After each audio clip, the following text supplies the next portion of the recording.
we finished the 7th chapter yesterday, so we're starting 8th chapter of the 2nd canto, text 1. And the chapter is called Questions by King Purports. Finally we're getting to his questions. If you remember, this all started because of him in one sense, because he got that cursed to be killed by a snake bird. So yeah, finally the poor guy gets to ask some questions. Okay. Om Namo Bhagavate Vasudevaya. Om Namo Bhagavate Vasudevaya. Om Namo Bhagavate Vasudevaya. Alright, so Canto 2, Chapter 8, Text 1. King Parikshit inquired from Sukadev Goswami, how did Narada Muni, whose hearers are as fortunate as those instructed by Lord Brahma, explain the transcendental qualities of the Lord, who is without material qualities, and before whom did he speak? Purport. Devashi Narada was directly instructed by Brahmaji, who was also directly instructed by the Supreme Lord. Therefore, the instructions imparted by Narada to his various disciples are as good as those of the Supreme Lord. That is a way of understanding Vedic knowledge. It comes down from the Lord by disciplic succession, and this transcendental knowledge is distributed to the world by this descending process. There is no chance, however, to receive the Vedic knowledge from mental speculators. Therefore, wherever Narada Muni goes, he represents himself as authorized by the Lord, and his appearance is as good as that of the Supreme Lord. Similarly, the disciplic succession, which strictly follows the transcendental instruction, is the bona fide chain of disciplic succession, and the test for such bona fide spiritual masters is that there should be no difference between the instruction of the Lord originally imparted to his devotee and that which is imparted by the authority in the line of disciplic succession. How Narada Muni distributed the transcendental knowledge of the Lord will be explained in later cantos. It will appear also that the Lord existed prior to the material creation, and therefore his transcendental name, quality, etc. do not represent any material quality. Whenever therefore the Lord is described as aguna or without any quality, it does not mean that he has no quality, but that he has no material quality, such as the modes of goodness, passion, and ignorance, as the conditioned souls have.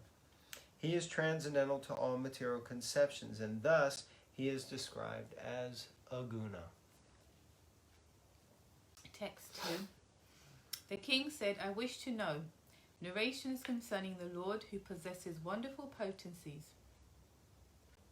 are certainly auspicious for living beings in all planets. Srimad Bhagavatam, which is full of narrations of the activities of the Supreme Lord, is auspicious for all living beings residing in every planet.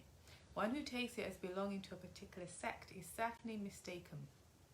Srimad Bhagavatam is certainly a very dear scripture for all the devotees of the Lord, but it is auspicious even for the non-devotees also, because it explains that even the non-devotees hovering under the spell of material energy can be delivered from such clutches if they hear the narration of the Srimad Bhagavatam with devotion and attention from the right source representing the Lord by disciplic succession.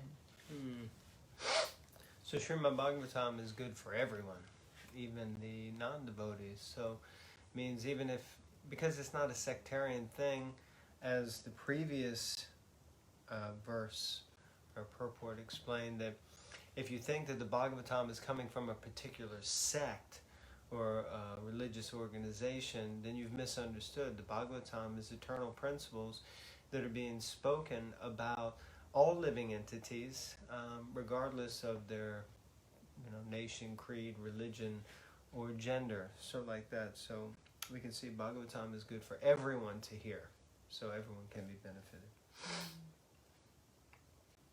benefited. Text 3.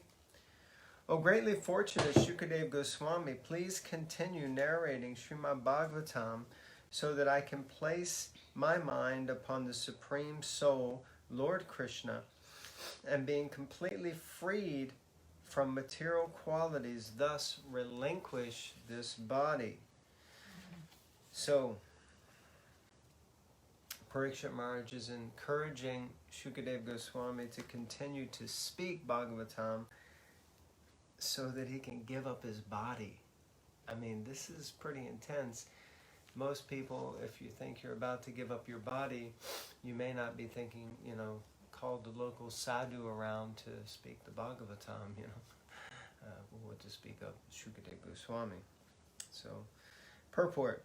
To be fully engaged in hearing the transcendental narration described in the text of Srimad Bhagavatam means to constantly associate with the Supreme Soul, Sri Krishna. And to constantly associate with the Supreme Lord, Krishna, means to be liberated from the qualities of matter. Lord Krishna is like the sun, and material contamination is like darkness. As the presence of the sun dissipates darkness, constant engagement in the association of the Lord Sri Krishna frees one from the contamination of the material qualities.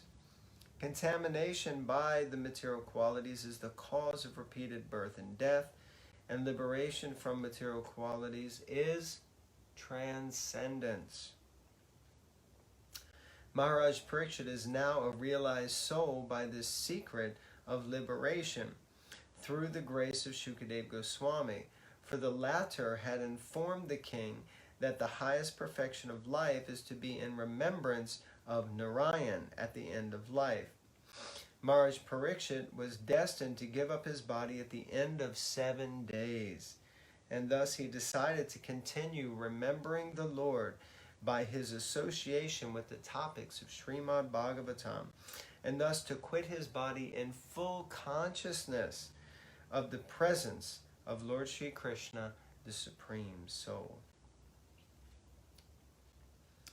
The hearing of Srimad Bhagavatam performed by professional men is different from the transcendental hearing of Maharaj Parikshit. Maharaj Parikshit was a soul realizing the absolute truth, Sri Krishna, the personality of Godhead. The fruitive materialist is not a realized soul. He wants to derive some material benefit from his so-called hearing of Srimad Bhagavatam.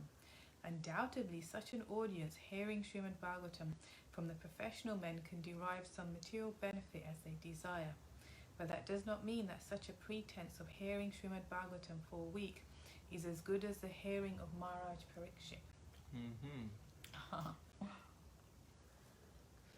It is the duty of the sane, interesting, it is the duty of the sane, that means those who are not insane or crazy, but those who are sober, to hear Srimad Bhagavatam from a self-realized soul and not be duped, it means cheated, by professional men. One should continue such hearing till the end of one's life so that one can actually have the transcendental association of the Lord and thus be liberated simply by hearing the Srimad Bhagavatam. Powerful. So it means we should go on hearing Bhagavatam. And not throw the books on the floor. Maharaj Parikshit had already given up all his connections with his kingdom and family, the most attractive features of materialism. But still he was conscious of his material body. He wanted to be free of such bondage also by the constant association of the Lord.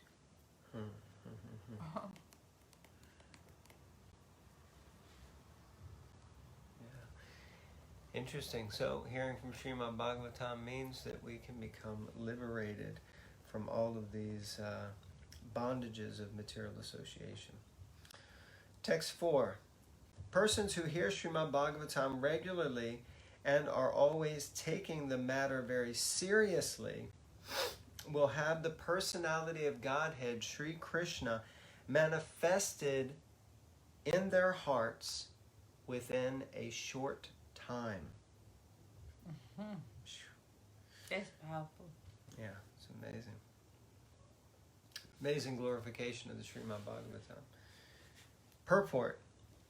Cheap devotees or materialistic devotees of the Lord are very much desirous to see the Lord personally without meeting the requisite qualifications. Such third-grade devotees should know well that material attachment and seeing the Lord face to face cannot go together. It is not such a mechanical process that the professional Bhagavatam reciters can do the job on behalf of the third-grade materialistic pseudo-devotee. The professional men are useless in this connection because they are neither self-realized nor interested in the liberation of the audience. They are simply interested in maintaining the material establishment of family attachment and earning some material benefits out of the profession. Maharaj Parikshit had no more than 7 days to live, but for others, Maharaj Parikshit personally recommends that one hear Srimad Bhagavatam regularly, nityam, always by one's own effort and with serious devotion also. That will help one to see the Lord Sri Krishna manifest in one's heart within no time. The pseudo-devotee, however, is very anxious to see the Lord according to his whims, not making any serious effort to hear Srimad Bhagavatam regularly, and without detachment from material benefit. That is not the way recommended by an authority like Maharaj Parikshit, who heard and benefited by hearing Srimad Bhagavatam. Amazing, nice verses, glorifying Bhagavatam. Yeah. Text 5. The sound incarnation of Lord Krishna, the Supreme Soul, i.e. Srimad Bhagavatam, enters into the heart of a self-realized devotee, sits on the lotus flower of his loving relationship, and thus cleanses the dust of material association, such as lust, anger, and hankering. Thus it acts like autumnal rains upon pools of muddy water. Mm-hmm. How poetic. Mm-hmm. It's like very visual, huh? Mm-hmm. Purport. It is said that a single pure devotee of the Lord can deliver all the fallen souls of the world. Haribo! Where is that single pure devotee? Thus, one who is actually, Srila Prabhupada, here it is. Here.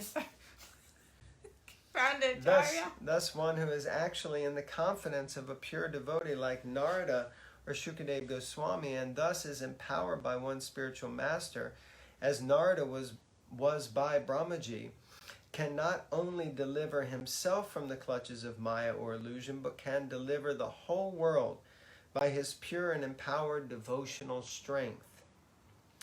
The comparison to the autumnal rain that falls on muddy reservoirs of water is very appropriate. During the rainy season, all the waters of the rivers become muddy, but in the month of July, August, the autumn season, when there is a slight rainfall, the muddy waters of the rivers all over the world become at once clear. By addition of some chemical, a small reservoir of water like that of a metropolitan waterworks tank can be cleared. But by such a tiny effort, it is not possible to clear up all the reservoirs of water like the rivers. A powerful, pure devotee of the Lord, however, can deliver not only his personal self, but also many others in his association. In other words, the cleansing of the polluted heart by other methods, like the culture of empiric knowledge or mystic gymnastics, can simply cleanse one's own heart, but devotional service to the Lord is so powerful that it can cleanse the hearts of the people in general by the devotional service of the pure empowered devotee. A true representative of the Lord like Narada, Sukadeva Goswami, Lord Chaitanya, the 6 Goswamis, and later Srila Bhaktivinoda Thakur and Srila Bhaktisiddhanta Saraswati Thakur, etc., can deliver all people by the empowered devotional service. By sincere efforts to hear Srimad Bhagavatam, one realizes his constitutional relationship with the Lord. In the transcendental humor of servitude, friendship, parental affection, or conjugal love. And by such self-realization, one becomes situated at once in the transcendental loving service of the Lord. Not only were all the pure devotees like Narada self-realized souls, but they were engaged in preaching work.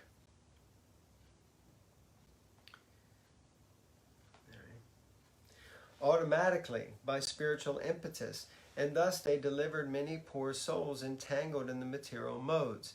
They became so powerful because they sincerely followed the Bhagavatam principles by regular hearing and worshipping. By such actions, the accumulated material lusts, etc., became cleansed by the personal endeavor of the Lord within the heart. The Lord is always within the heart of the living being, but he becomes manifested by one's devotional service. Purification of the heart by culture of knowledge or mystic yoga may be all right for the time being for an individual person, but it is like the cleansing of a small quantity of stagnant water by chemical processes. Such clarification of water may stand for the time being and the sediments settle down, but by a slight agitation everything becomes muddy. The idea is that devotional service to the Lord is the only method of cleansing the heart for good, whereas other methods may be superficially good for the time being. There is a risk of becoming muddy again due to agitation of the mind. Devotional service to the Lord with specific attention for hearing Srimad Bhagavatam regularly and always is the best recommended method for liberation from the clutches of illusion. Wow. That's a powerful thing. So permanent purification of the heart is by regular hearing of Srimad Bhagavatam. Other methods are simply temporary. So we have to regularly hear. So it's just like you don't just hoover the floor of your house once and then leave it for like 6 months and think that, well, I did hoover. You know, you have to be perpetually cleaning because this world is a place that's creating and generating dust, the dust of material desires, which are perpetually covering the heart. So you have to be perpetually cleansing. So like that. Text 6. A pure devotee of the Lord, I think this would be the last verse. A pure devotee of the Lord whose heart has once been cleansed by the process of devotional service never relinquishes the lotus feet of Lord Krishna, for they fully satisfy him, as a traveler is satisfied at home after a troubled journey. So nice, wonderful. This is a very wonderful verse in purport. One who is not a pure devotee of the Supreme Lord Krishna is not completely cleansed in the heart, but a perfectly cleansed person never quits the devotional service of the Lord. In discharging such devotional service as ordered by Brahmaji to Narada in the preaching of Srimad Bhagavatam, sometimes a representative of the Lord engaged in preaching work meets various so-called difficulties. Anybody out there has met with some difficulties in life? Yes, welcome to the real world. So, what do? This was exhibited by Lord Nityananda when he delivered the two fallen souls, Jagai and Madai. And similarly, Lord Jesus Christ was crucified by the non-believers. But such difficulties are very gladly suffered by the devotees in preaching, because in such activities, although apparently very severe, the devotees of the Lord feel transcendental pleasure because the Lord is satisfied. Prahlad Maharaj suffered greatly, but still he never forgot the lotus feet of the Lord.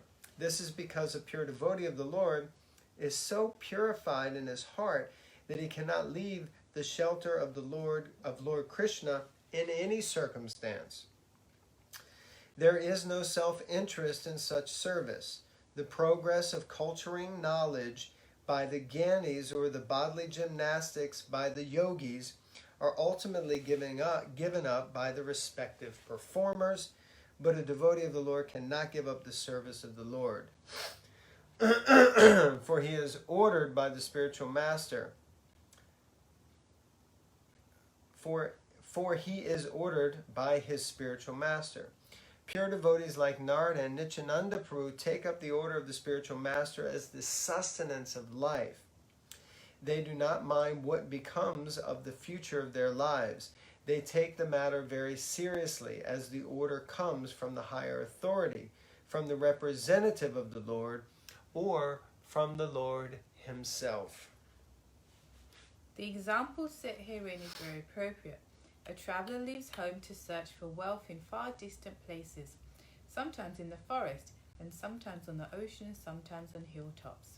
Certainly there are many troubles for the traveller when he is in such unknown places, but all such troubles are at once mitigated as soon as the sense of his family affection is remembered, and as soon as he returns home he forgets all such troubles on the way. A pure devotee of the Lord is exactly in a family tie with the Lord, and therefore he is undeterred in discharging his duty in a full affectionate tie with the Lord. So, difficulties come. Don't be discouraged. Take faith. Take shelter of the Lord. Carry on. Carry on, film. Carry on, Krishna.